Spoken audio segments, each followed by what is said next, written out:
2 पढ़ रहे हैं जी। और जैसे कि हमने देखा था कि ओवरऑल जो समरी हमारे पास है वो समरी क्या है कि हमें मैनेजेरियल एनालिसिस करना है 2 एंगल से, internal analysis and external analysis. फिलहाल हम पहले 6 चैप्टर के अंदर जो बातें पढ़ रहे होंगे उसका मकसद हमारी बेस बनाना है, हमारी बुनियाद बनाना है। आप में से भी कुछ बच्चे यकीनन इस तरह की बात में कंफ्यूज होंगे या पूछ रहे होंगे, ऑनलाइन के भी बच्चे इस तरह की बात पूछ रहे हैं कि लाइक जो हमने चैप्टर शुरू किया हुआ है क्या हमने इसको सारे को याद करना है? तो याद नहीं करना है, इसको अंडरस्टैंड करना है, ठीक है ना। ये चीज़ें इस्तेमाल थोड़ा सा और वे में होंगी, लेकिन बुनियाद बनाने के लिए, क्योंकि केस स्टडी में फिर आपने एनालाइज करना है, देखना है कि ये वाला फैक्टर पॉजिटिव हुआ है, ये वाला फैक्टर नेगेटिव हुआ है, और प्लस जो कुछ जाहिर आई कैप की किताब में मौजूद है वो हमें लर्न करने की ज़रूरत है। हम कोशिश कर रहे हैं कि बुक ही के उसको फॉलो कर रहे हो, बुक के अंदर रहते रहते ही काम कर रहे हो। कुछ चीज़ों को हमें कहीं ना कहीं अटैच करना पड़ रहा है, समझने के लिए अटैच करना पड़ रहा है। मसलन इकोनॉमी का जिक्र होना शुरू हो गया है तो हमें इकोनॉमिक साइकिल समझना पड़ेगा कि यार इकोनॉमिक साइकिल के अंदर क्या क्या चीज़ें हैं। हमें अंडरस्टैंड करना पड़ेगा ट्रेंड लाइन हम किसको कह रहे हैं, ट्रेंड लाइन से मुराद क्या है। हमें अंडरस्टैंड करना पड़ेगा कि इकोनॉमी में पीक हम किसको बोल रहे हैं और थ्रो किसको बोल रहे हैं, और रिकवरी या एक्सपेंशन किसे बोल रहे हैं, और फिर रिसेशन या कॉन्ट्रैक्शन किसको बोल रहे हैं, क्योंकि आगे बाकी चैप्टर में ये अल्फाज इस्तेमाल हो रहे होंगे। और जब कोई केस स्टडी आएगा वहां वो कह रहा होगा कि during the period of contraction. अब हमें कॉन्ट्रैक्शन की डेफिनेशन नहीं याद करनी, बल्कि हमें पता हो कि यार ये पीरियड ऑफ कॉन्ट्रैक्शन कह रहा है तो ये क्या बात कहना चाह रहा है।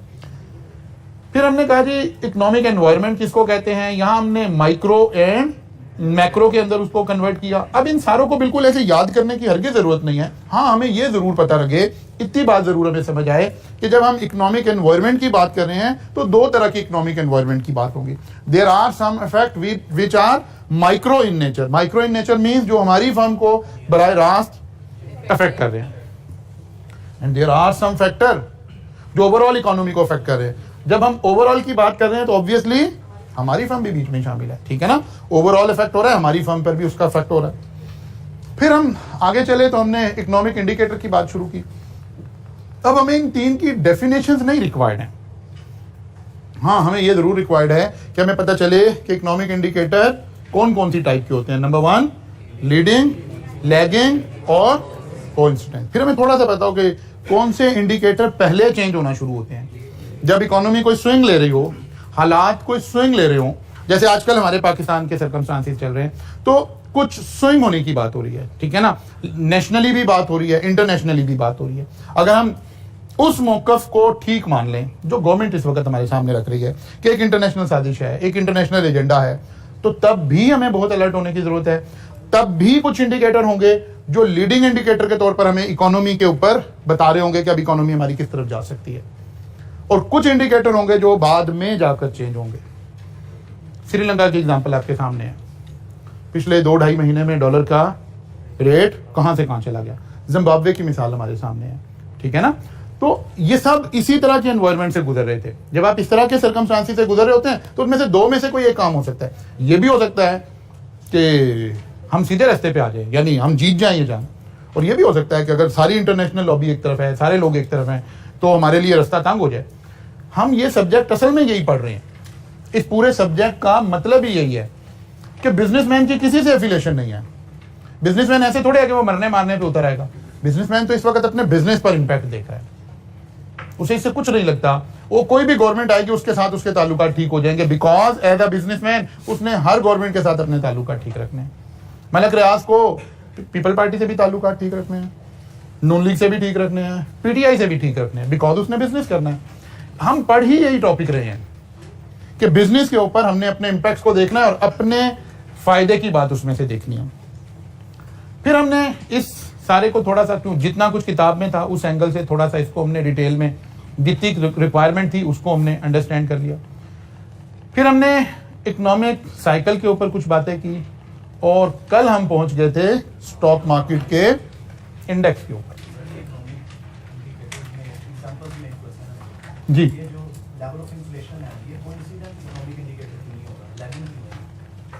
अच्छा जी, लैगिंग ये मेरे ख्याल आज के हम उसमें पहुंच जाएंगे, इसके ऊपर ही जरा मॉनेटरी और फिस्कल पॉलिसी पे थोड़ी गुफ्तगू कर लें, वहां फिर इसको लिंक करेंगे, वहां समझ आ जाएगी कि ऐसा क्यों हो रहा है। अच्छा जी, हम कह रहे हैं स्टॉक मार्केट के ऊपर हमने कल बात की थी। हमने कहा जी अब यहां से जो चीजें हमें चाहिए, हमें सिर्फ ये बताओ यार स्टॉक मार्केट कौन सी जगह होती है। स्टॉक मार्केट के इंडेक्स में अगर कहीं ये कहा जा रहा है कि इंडेक्स 4000 था अब 6000 हो गया है, तो इससे मैंने क्या नतीजा निकालना है कि इकोनॉमी किधर को जा रही है।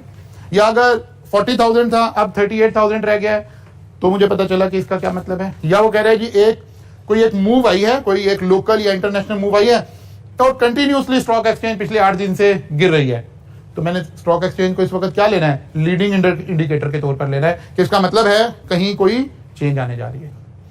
आज गवर्नमेंट अनाउंस कर दे कि जनाब हम कालाबाग डैम की कंस्ट्रक्शन शुरू करने लगे हैं, तो आपकी सारा सीमेंट इंडस्ट्री, ये सारा सेक्टर एकदम से बूम में आना शुरू कर देगा। कब शुरू होगा? नहीं, आज अगर अभी सुबह 9 बजे अनाउंस करे तो 10:30 बजे जब मार्केट खुलेगी तो सारा सीमेंट सेक्टर जो है वो तेज हो गया होगा, और अगले 1 महीने तक सीमेंट सेक्टर के शेयर आपके हाथ नहीं आ रहे होंगे। ये क्या कर रहा है? लीडिंग इंडिकेटर के तौर पे काम कर रहा है। हमने ऐसे बिजनेस में इसको इंपैक्ट करा है। ये सारी चीजें हमने रटा नहीं लगानी, याद नहीं करनी, ये समझने के लिए इस्तेमाल हो रही है। हाँ, कहीं वो कहेगा जी मार्केट कैपिटलाइजेशन यहां से यहां पहुंच गई है, तो हमें पता चले अच्छा मार्केट कैपिटलाइजेशन होती क्या है। इसके लिए आपको पढ़ाया जा रहा है कि यार मार्केट कैपिटलाइजेशन का मतलब है share price multiplied by number of share. तो जाहिर है अब आप एक प्रोफेशनल बनने जा रहे हैं तो आपको पता होना चाहिए ना कि यार कौन से शेयर लेने हैं। तो पता चला कि नहीं यार, मार्केट कैपिटलाइजेशन तो 2 तरह से कैलकुलेट होती है। एक को हम फ्री फ्लोट कहते हैं और दूसरे को हम फुल कैप कहते हैं। फ्री फ्लोट में हम क्या करते हैं, वो शेयर लेते हैं जो फ्रीली अवेलेबल है। इसके लिए हम एक लफ्ज़ और इस्तेमाल करते हैं, लिक्विड शेयर लेते हैं, वो शेयर जो मार्केट में अवेलेबल हैं। जो स्ट्रेटेजिक किस्म के शेयर होल्डिंग है वो हम वहां नहीं ले रहे होते। फुल कैप में हम टोटल शेयर ले रहे होते हैं। अब ये सारा ऐसे याद करना जरूरी है? बिल्कुल जरूरी नहीं है। ये बातें अंडरस्टैंडिंग में आए क्योंकि किसी क्वेश्चन में ये बात हो रही होगी, ठीक है ना, किसी क्वेश्चन में ये बात हो रही होगी, किसी सिनेरियो में ये बात हो रही होगी, वहां हमें इसे अप्लाई करना पड़ रहा होगा। फिर हमने इंडेक्स की बात की कि यार अगर मार्केट में एक लफ्ज़ इस्तेमाल होगा कि जी स्टॉक मार्केट का इंडेक्स इतना बढ़ गया है, अगर एग्जामिनर थोड़ी सी एफर्ट लगा रहा होगा, पाकिस्तान में अच्छा क्वेश्चन बना रहा होगा, बिल्कुल कोई ACCA का या इधर उधर का क्वेश्चन कॉपी नहीं कर रहा होगा, तो फिर हो सकता है ऐसे वर्ड यूज कर रहा हो कि KSE 100 इंडेक्स यहां से बढ़ के यहां चला गया हो। इसलिए आई क्या आपको पढ़ा रहा है कि यार KSE 100 इंडेक्स होता क्या है। तो थोड़ा सा उसने बता दिया कि यार ये 100 कंपनीज थी, उसको किसी डिफाइंड फार्मूला की बेस पर हमने लिंक कर दिया और ऐसे चल रहे हैं। वो कहता है जी नहीं, ऑल शेयर इंडेक्स में ये चेंज आई है। क्या कहते हैं नहीं जी 30 इंडेक्स में ये चेंज आई है या KMI में ये चेंज आई है। तो हमें पता हो कि यार ये कौन सी कंपनीज हैं, जस्ट इतनी रिक्वायरमेंट है। फिर अगेन यहां इन सारी बातों को याद करना, रटा लगाना, रिटेन करना, लिख कर देखना, ये बिल्कुल रिक्वायर्ड नहीं है। फिर आ गया जी 100 इंडेक्स में। 3 इंडेक्स के बारे में किताब ने थोड़ी सी तफसील दी। अब क्योंकि साथ ही MCQs भी हैं तो हमें लगा कि नहीं यहाँ कुछ MCQs रिलेटेड फोकस होना चाहिए। लाइक हमें पता होना चाहिए कि KSE 100 इंडेक्स में कितनी कंपनीज है जी, 100 कंपनीज है जी। अच्छा जी, ये इंडेक्स किस बेस पर कैपिटलाइजेशन कैलकुलेट करता है? फ्री फ्लोट की बेस पर करता है। अच्छा जी, इसका बेस रेट क्या था जी, कब आया था जी? अब ये सिर्फ वो MCQs वाली रिक्वायरमेंट की वजह से हमें ऐसे करना पड़ गया। तो अब जब आप ये सारी गुफ्तगू जो हम आज आकर कर रहे हैं, ये सुन रहे हैं, आपको सारी ये बातें समझ आ रही है ना? इसका मतलब है एग्जाम की रिक्वायरमेंट के लिए जो चीज हमें चाहिए वो हमें समझ आ रही है। फिर आ गया जी KSE 30 इंडेक्स में कितनी कंपनीज है जी? 30 कंपनीज है। क्या बेस रेट वो है जी कैपिटलाइजेशन? 10,000 था इसका, 2005 में आया था। और कौन सा फ्लोट यूज हो रहा है जी? फ्री फ्लोट यूज हो रहा है। और ऑल शेयर इंडेक्स सारे का सारा फुल कैप मेथड यूज हो रहा है। तो ये एक चंद बातें हुई। Karachi stock exchange indexes and business decision. Stock market movement can impact companies in number of ways. वो कहते हैं जब कोई स्टॉक मार्केट में मूवमेंट आ रही हो, स्टॉक मार्केट में तेजी आ गई है, स्टॉक मार्केट में मंदी आ गई है, तेजी और मंदी से क्या फर्क पड़ रहा है? शेयर्स या कंपनी का अप चला गया है या डाउन चला गया। मसलन हम कहते हैं जी निशात मिल्स लिमिटेड, हम फर्जी एक प्राइस लिखते हैं कि इसके शेयर की प्राइस है 250 रुपीज। फिर हमने सोचा नहीं, ये शेयर बढ़कर हो गया 500 रुपीज। कंपनी को क्या फायदा हुआ है या क्या नुकसान हुआ है? अब यहां हमने 2 एंगल से इसको समझना है। बराह रास्त कंपनी को कोई फायदा नहीं हुआ। Directly company the separate legal entity, उसका जिक्र हो रहा है, कंपनी को कोई फायदा नहीं हुआ। कंपनी ने तो ये शेयर जब कभी सब्सक्राइब करवाया था ये 10 रुपीज का था, ठीक है ना, फेस वैल्यू जिसे आप बोलते थे। कंपनी के शेयर की फेस वैल्यू क्या थी? 10 रुपए थी जब कभी कंपनी बनी थी। फर्ज किया 10 रुपए के शेयर लॉन्च करके 50 करोड़ रुपए की कंपनी थी, जहां से 50 करोड़ रुपए आया, कंपनी ने कारोबार शुरू कर दिया। अब शेयर की कीमत बढ़नी शुरू हो गई। कंपनी के पास काम करने के लिए तो वो 50 करोड़ ही पड़ा हुआ है ना। शेयर की कीमत बढ़ने से कंपनी के पास वर्किंग कैपिटल या उसके बैंक में जो पैसा आया वो तो नहीं इंक्रीज हो रहा, तो बराह रास्त कंपनी को कोई बेनिफिट नहीं हो रहा। हाँ, किसको फायदा हो रहा है? शेयर होल्डर को फायदा हो रहा है, उनकी वेल्थ में इजाफा हो रहा है, ठीक है ना, उनकी वेल्थ में इजाफा। ये बिल्कुल वैसी बात है कि एक सोसाइटी लॉन्च हुई, उसने कोई प्लॉट श्लॉट की कटिंग शटिंग की, प्लॉट सेल कर दिया। उसने प्लॉट दिया था 50 लाख रुपए का, सोसाइटी लोगों को पसंद आई, इसकी कोई लोकेशन बेहतर हो गई, कोई सड़क बन गई, कुछ हो गया, प्लॉट हो गया 1.5 करोड़ रुपए का। सोसाइटी ने सारे प्लॉट बेच दिए। सोसाइटी को क्या फायदा हुआ प्लॉट का बढ़ने का? बराह रास्त कोई फायदा नहीं हुआ। लेकिन एक फायदा हुआ है, अगर सोसाइटी के पास यहां पीछे भी लैंड उसने पहले ही ले ली हुई है, अब ये प्लॉट हो गया 1.5 करोड़ रुपए का, तो जब ये यहां साथ नए प्लॉटिंग करके बेचेंगे तो ये भी 1.5 करोड़ का या 1.25 करोड़ का बेचने की पोजीशन में आ जाएगी। जी,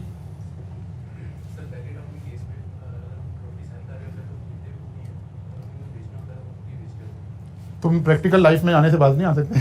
मैं आता हूँ मलक साहब की स्ट्रेटजी पर आता हूँ, अभी बताता हूँ क्या हो रहा है, ठीक है ना। वो कंपनी में भी हम सेम वही कर रहे थे, इसीलिए मैंने दानिस्ता एग्जांपल ये लिया। अभी हम कह रहे हैं एज पर बुक क्या हो रहा है, बुकिश नॉलेज क्या कह रहे हैं, फिर रियल लाइफ की बात करते हैं।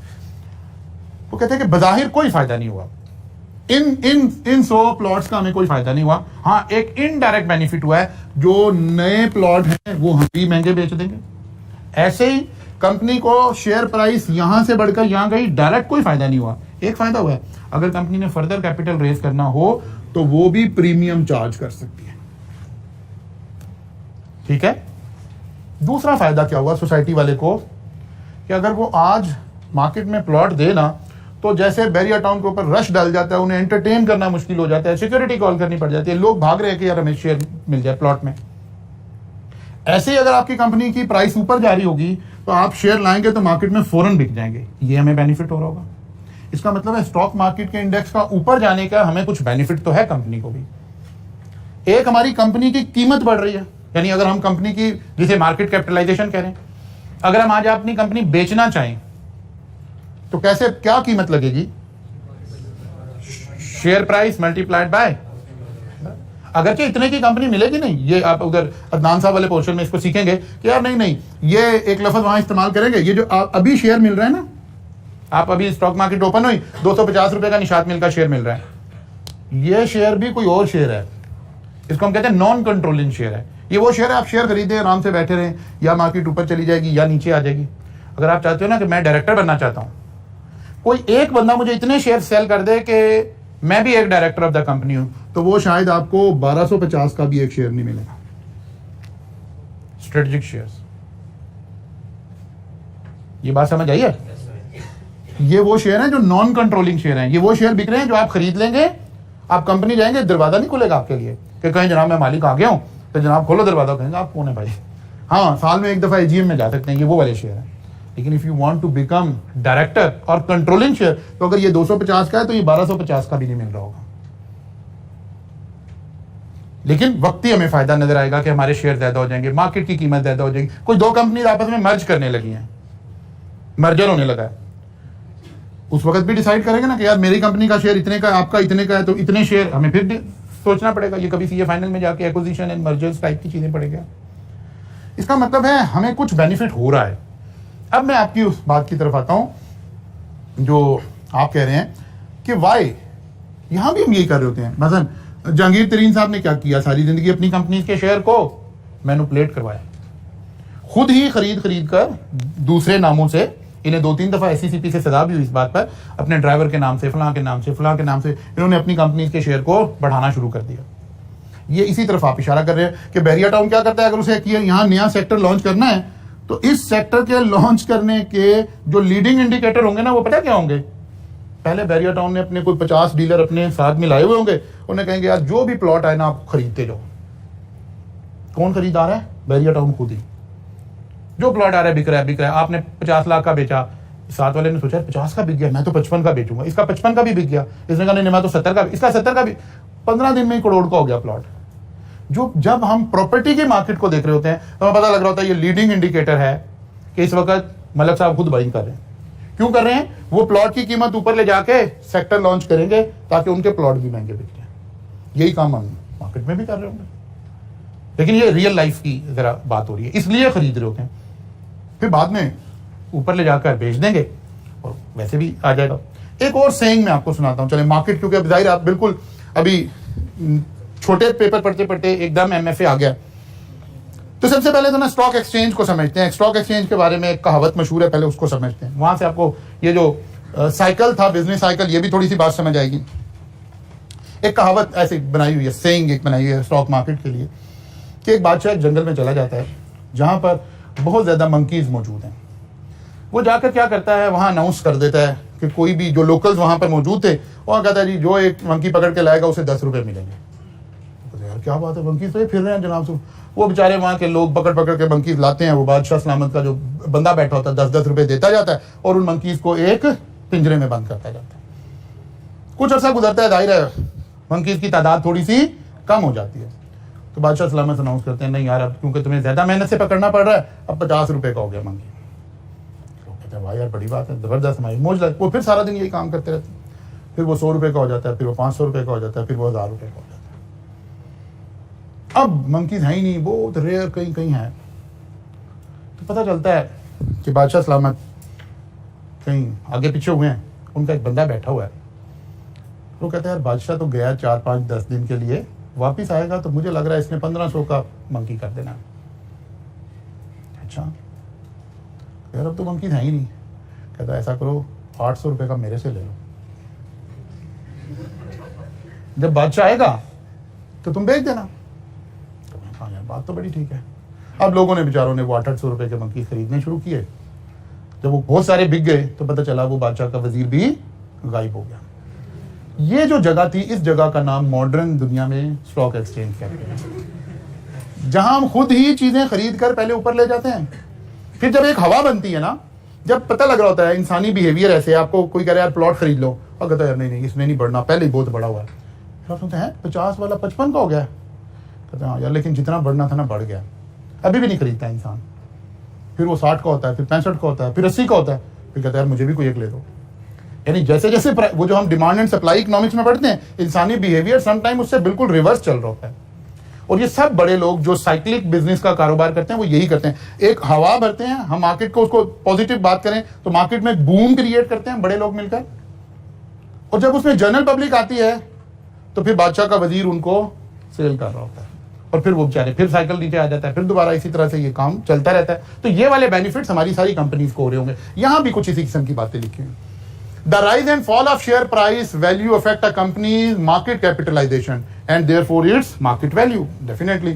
Business also considers stock performance in decision relating to issue of share. अगर आजकल आपके शेयर की कीमत गिरी हुई है तो आप कहोगे यार नहीं आजकल नहीं हमने पब्लिक से शेयर मांगने, वरना लोग सब्सक्राइब भी नहीं करेंगे और हमें शेयर सस्ते भी देने पड़ेंगे। तो कहते हैं यार अच्छा ठहर जो 1 साल 2 साल अभी इसकी रिस्ट्रक्चरिंग करके इसके शेयर की प्राइस को क्या है हमें आर्टिफिशियली ऊपर लेकर जाना पड़े, लेकिन पहले ऊपर ले जाएं फिर हम शेयर ऑफर करेंगे। If a stock is performing well, a company might be encouraged to issue more share because they will be able to raise more capital at a higher value. अगर कीमत ऊपर है, अब ये इनडायरेक्ट बेनिफिट हो रहे हैं कंपनी को। The market value of the company is also an important factor when considering merger acquisition. ये जो भी हम बातें कर रहे थे कि अगर दो कंपनीज आपस में मर्ज होने लगी हैं तो मुझे कितने पैसे मिलेंगे, उस कंपनी को कितने पैसे मिलेंगे। वो कहेंगे यार इतना सोचने की क्या जरूरत है, शेयर प्राइस देख लो, जो रेशो बन रही है इसी रेशो से आपस में चल पड़ते हैं। अच्छा जी, इन्फ्लेशन जी,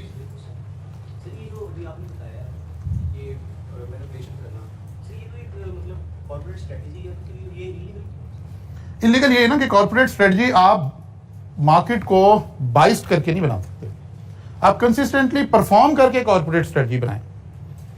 आप अपने शेयर खुद ही खरीद कर, डमी नामों से खरीद कर, शेयर की ट्रेडिंग में इन्वॉल्व होके, कंपनी खुद अपने शेयर की ट्रेडिंग में तो एक्टिवली इन्वॉल्व ही नहीं हो सकती जब हम स्टॉक एक्सचेंज की लिस्टिंग रेगुलेशन और बाकी चीजों को पढ़ते हैं। तो वो इसीलिए है कि ताकि आर्टिफिशियल प्राइस ना क्रिएट की जा सके। लेकिन आपको पता है कि ये रूल्स किताबों के अंदर मौजूद हैं, जो हम कंसल्टेंट हैं हम ही इसका तोड़ बताते हैं कि नहीं यार अच्छा आप खुद नहीं खरीद सकते तो किसी ड्राइवर के नाम पे खरीद लें, किसी माली के नाम पे खरीद लें, किसी पान वाले के, ये इसीलिए तो फिर इस तरह के नाम मशहूर होते हैं, ठीक है ना, वो इसी वजह से आ रहे होते हैं। अच्छा जी, इन्फ्लेशन। इन्फ्लेशन आपको पता है हम किसको कहते हैं? किसी चीज की प्राइस के इंक्रीज या डिक्रीज होने को हम इन्फ्लेशन कह रहे थे। अब अगेन इन्फ्लेशन को फिर हमने मेजर करना है, जैसे कल स्टॉक एक्सचेंज की बात हो रही थी, फिर हमें कोई इंडेक्स बनाना पड़ेगा। जैसे हमने स्टॉक एक्सचेंज में किया जी, 100 कंपनीज उठाई, उनकी मूवमेंट को पढ़ना शुरू कर दिया। इसी तरह इन्फ्लेशन को नापने के लिए आमतौर पर दुनिया भर में ये 3 मेथड यूज हो रहे होते हैं। One is called consumer price index. Consumer price index क्या है? कि हमने एक बास्केट बना रखी है कुछ चीजों की, कुछ कमोडिटीज की, कुछ प्रोडक्ट्स की, और उनको एक वेट असाइन किया हुआ है कि ये हमारी जिंदगी में उस चीज की प्राइस चेंज होने से अहमियत क्या है। मसलन इस बात को समझने के लिए आप ऐसे सोचिए कि अगर हम ये कहें कि पाकिस्तान में सॉल्ट की प्राइस डबल हो गई है, तो क्या हमारे किचन का मंथली बजट अब डबल खर्च होगा? नहीं होगा। हमें देखना पड़ेगा सॉल्ट की कंजम्पशन कितनी है हमारे ओवरऑल बजट में। तो पहले अगर 30 रुपए का पैकेट आ रहा था तो अब 60 रुपए का आ रहा होगा। एक पैकेट महीने में अगर खर्च हो रहा था तो 30 रुपए का इंपैक्ट पड़ा है। लेकिन अगर बिजली की प्राइस डबल हो जाए तो फिर हमारे मंथली बजट पर इंपैक्ट ज्यादा आ रहा होगा। अच्छा, डायमंड की प्राइस डबल हो जाए तो पता चलेगा घर के किचन पर कोई इफेक्ट नहीं आता। ऐसे हमने क्या किया, एक रेलिवेंट प्रोडक्ट्स की एक बास्केट बना ली, फिर उसको वेट भी असाइन किया, यार ये चीज ज्यादा यूज होती है, ये चीज कम यूज होती है, ये बहुत कम यूज होती है, ताकि उसको हम इफेक्ट देख सकें। तो जब हम कहते हैं ना कंज्यूमर प्राइस इंडेक्स में 10% महंगाई आ रही है, इसका मतलब ये अमूमी मतलब इसका ये होता है कि एक शख्स के घर के किचन का जो बजट था वो 10% इंक्रीज हो गया। उसके ऊपर जो इफेक्ट ट्रांसफर हुआ है दैट इज 10%। अब कुछ चीजें नहीं बढ़ी हुई होंगी, कुछ चीजें कम बढ़ी होंगी, कुछ चीजें ज्यादा बढ़ी होंगी। इसका मतलब है ये ओवरऑल इंपैक्ट की बात हो रही है। जैसे जब हम स्टॉक मार्केट में कह रहे थे कि आज 100 इंडेक्स 150 पॉइंट बढ़ा है, तो क्या 100 की 100 कंपनीज बढ़ी हैं? नहीं नहीं नहीं, कुछ कंपनीज बढ़ी थी, कुछ कम हो गई थी। ओवरऑल इंपैक्ट ये आया था। तो ये इन्फ्लेशन मेजर करने का एक तरीका है। देन रिटेल प्राइस इंडेक्स, ये इंग्लैंड में एक पुराना मेथड यूज हो रहा था, आज भी हम किताबों में लिखते हैं, लेकिन ज्यादा यूज हमारा ऊपर वाला मेथड यूज होता है। और index of wages cost means ये बिजनेस के लिए रेलिवेंट है कि यार मजदूर की या वर्कर की या एग्जीक्यूटिव की या एचआर की कॉस्ट क्या हो गई है। हम कहते हैं यार पहले हमें एक इंजीनियर 50,000 में मिल जाता था, अब 1 लाख में मिल रहा है, ये इंपैक्ट। या पहले मजदूर 12,000 में मिल रहा था, अब 20,000 में मिल रहा है। ये वाली इन्फ्लेशन को मेजर करने का तरीका क्या होगा? Index of wages. अब हमें इसे समझना नहीं है, करना नहीं है, कुछ नहीं है, सिर्फ सिनेरियो में वो कह रहा होगा कि भाई इंडेक्स ऑफ वेजेस जो है वो 12% से इंक्रीज हो गया। तो हमें समझ आनी चाहिए कि हमें एचआर हायर करने के लिए, वर्कर हायर करने के लिए 12% ज्यादा पैसे खर्च करने पड़ेंगे। या अगर हम कहते हैं कि कंज्यूमर प्राइस इंडेक्स बढ़ गया है, तो इसका मतलब है जो आम इंसान है उसका जो किचन है वहां पर ये इंपैक्ट आ गया। जब इन्फ्लेशन ज्यादा होगी, आम इंसान के पैसे ज्यादा खर्च हो जाएंगे, ज्यादा खर्च हो जाएंगे तो उसके पास पैसे कम बचेंगे। इसका मतलब है इस तरह की कुछ बातों के साथ हमें लिंक बनाना पड़ेगा।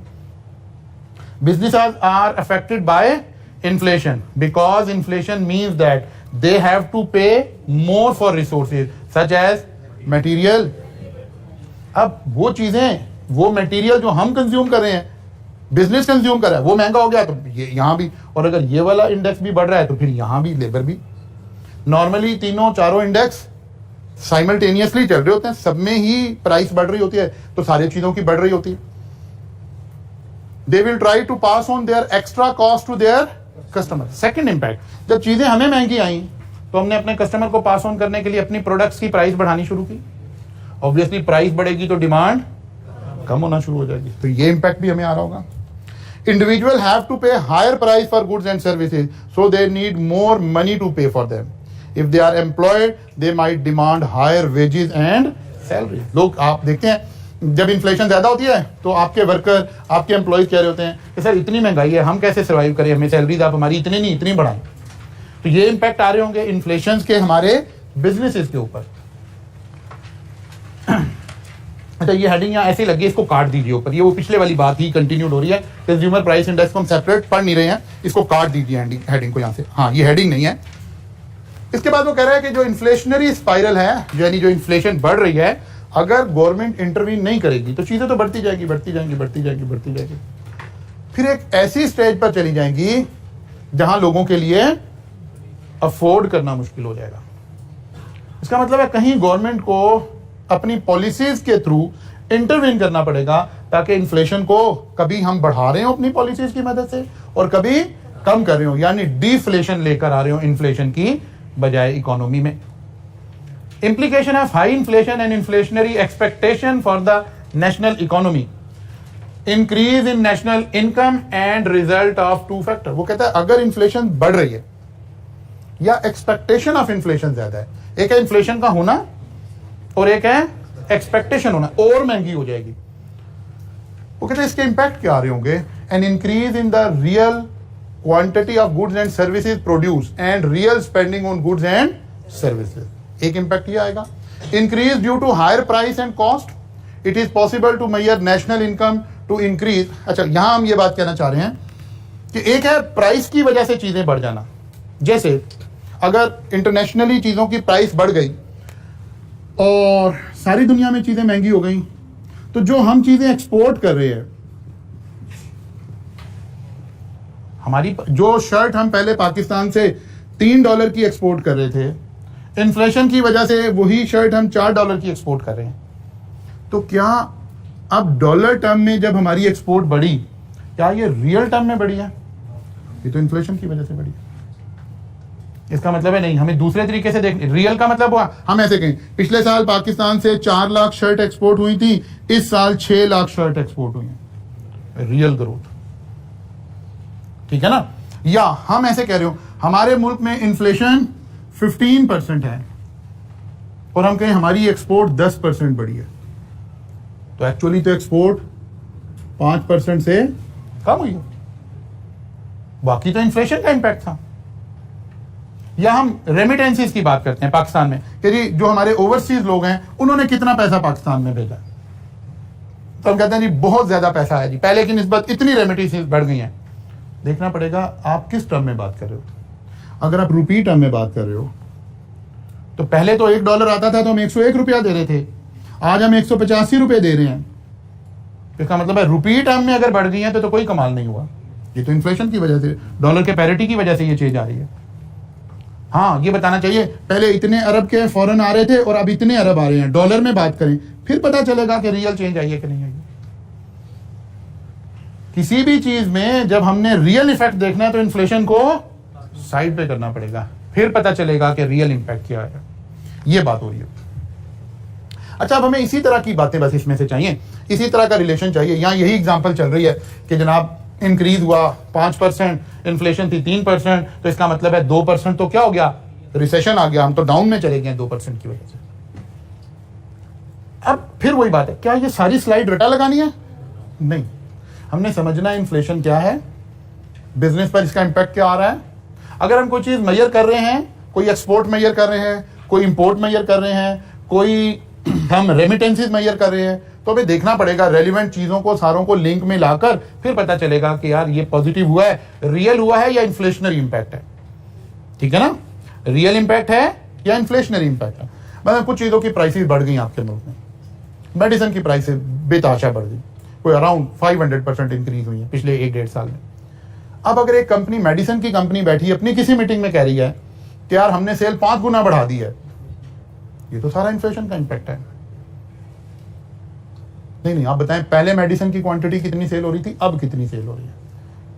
वो कहें जी पहले हमने डिस्प्रिन की 10 लाख गोलियां सेल की थी, इस दफा 12 लाख की है, ये तो रियल ग्रोथ की बात हो रही है। लेकिन अगर हम रुपये में मेजर कर रहे हैं तो वो तो इन्फ्लेशनरी इंपैक्ट हो सकता है, सेल को खाली देखकर हमें पता नहीं चलेगा। फिर इसके बाद बुक ने एक छोटा सा वही एमसीक्यूज में देखने के लिए हमें देखना पड़ रहा है। बुक ने एक छोटी सी बात बताई, एक तो ये बताया कि यार पाकिस्तान में इन्फ्लेशन कौन मेजर करता है, तो पाकिस्तान ब्यूरो ऑफ स्टैटिस्टिक्स, एक इदारा है पाकिस्तान ब्यूरो ऑफ स्टैटिस्टिक्स, ये मेजर कर रहा होता है, पीबीएस। और ये कह रहा है कि ये कौन सी इन्फ्लेशन मेजर करता है, सीपीआई। वो कहता है जी ये थी ईयर टू ईयर, अगर हम 2021 और इसको देखें तो 8.6% थी, जो कि इंक्रीज हो गई 21-22 में आकर कहां पर चली गई, 11.1% पे चली गई। इन्फ्लेशन इंक्रीज हो गई। और फिर अप्रैल 2021 में थोड़ा सा गवर्नमेंट ने इंटरवीन किया और थोड़ा सा ये वही शौकत तरीन वाला एरिया जब शुरू हुआ, आकर थोड़ा इंटरवीन किया, थोड़ा स्टेट्स को चेंज करने की कोशिश की, तो इन्फ्लेशन कंट्रोल होकर कहां पर आ गई, 9.7% पर आ गई। अब ये वाला पैराग्राफ हमें कुछ नहीं बता रहा सिवाय एमसीक्यूज के लिए कहीं पे हमें हेल्प करेगा। असल में हमें इन्फ्लेशन से कुछ नहीं लेना था, ना हमने इन्फ्लेशन कैलकुलेट करना सीखनी, ना कोई और बात सीखनी। हमने देखना है इन्फ्लेशन की मौजूदगी में बिजनेस का एनालिसिस कर रहे होंगे तो इन्फ्लेशन के इफेक्ट को कैसे आउट करके सोचना है। खाली हम सेल इंक्रीज होने से खुश ना हो रहे हो, यार सेल बढ़ गई, वाह वाह क्या बात है जी, बोनस दे दें जी सबको जी, वो सेल इस दफा ज्यादा हुई है। देखना पड़ेगा कि इन्फ्लेशन की वजह से सेल बढ़ी है या कि रियल टर्म में हमने ज्यादा यूनिट्स बेचे हैं। इसी तरह पाकिस्तान की एक्सपोर्ट की बात हो सकती है, इसी तरह फॉरेन रेमिटेंसेस की बात हो सकती है। हमें इन सारी चीजों को थोड़ा सा ऐसे अंडरस्टैंड करना है जी।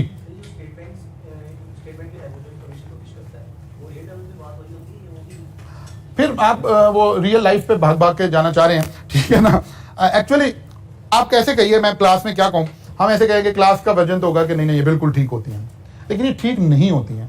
हमें अपनी फिगर्स को जाहिर है दुनिया भर को दिखाना होता है, ठीक है। और जैसे जब हमने IMF के पास जाना है, किसी और वर्ल्ड बैंक के पास जाना है, किसी भी इदारे के पास जाना है, हमें अपनी फिगर्स को कुछ बेहतर शो करके फिर बेहतर रेट पर हमें वो मिलना शुरू होगा लोन। मैंने आपसे कहा था मैं पॉलिटिकल, ये सारा चैप्टर हमारा यानी सारा सब्जेक्ट हमारा ऐसा, हमने बिजनेस के ऊपर इंपैक्ट कैलकुलेट करने। और जैसे कल कुछ बच्चों ने भी पूछा कि कैसे हमारा इंटरेस्ट क्रिएट होगा, मैंने आपको कहा था कि आप शौकत अजीज के वो 3 इंटरव्यू सुने। एक वो इंटरव्यू यूट्यूब पे पड़ा होगा डेफिनेटली, एक वो इंटरव्यू जब पाकिस्तान आने से उसने पहले दिया, फिर एक वो शाहजेब खानजादा के साथ उसने यहाँ पहुंचकर पहला इंटरव्यू दिया, फिर एक तीसरा इंटरव्यू दिया। इनको जरूर सुने, आपको पता चलेगा कि यार इकोनॉमिक इंपैक्ट हम कैसे कैलकुलेट करते हैं, नेशनल इंटरेस्ट को कैसे इंटैक्ट रखा जाता है, कहां हमें सम टाइम कोई गलत बात करके भी नेशनल इंटरेस्ट को इंटैक्ट करना पड़ रहा होता है। कहां हम ये कहें, अगर लोगों को सारी दुनिया को ये बताएं कि हम चोर हैं, हम गद्दार हैं, हम फुला हैं, तो फिर आपके ऊपर कौन आएगा पैसा। अच्छा हम सारी दुनिया को बताएं कि हम गद्दार हैं, आप मुल्क में इन्वेस्टमेंट करें।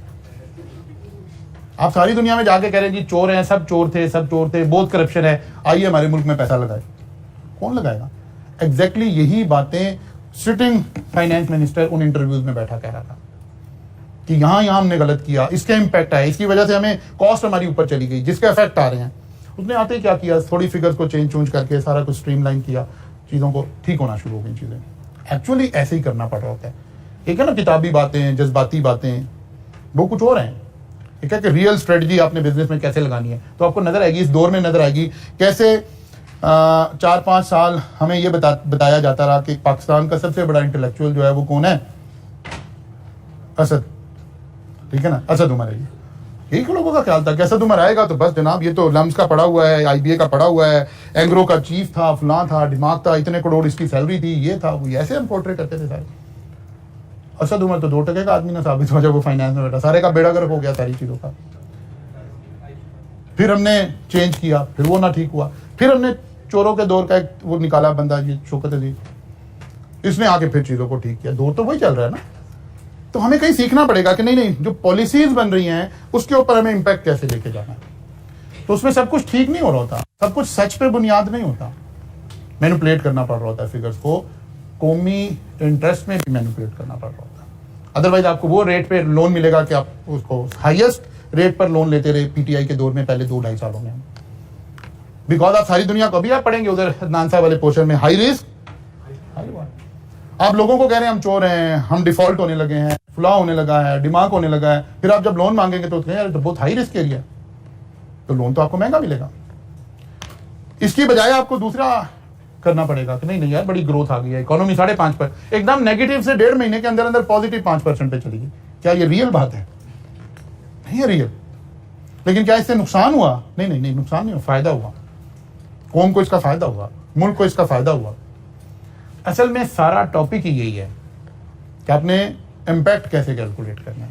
कल मुलाकात होगी, मुझे जरा एक जगह जाना है, तो यहाँ से आगे चलेंगे इंशाल्लाह। यानी कल से मुराद है 3 दिन तो आप अदनान साहब के साथ चलेंगे और नेक्स्ट वीक में इंशाल्लाह मंडे को मुलाकात। जरा मुझे निकल जाने देना, आपने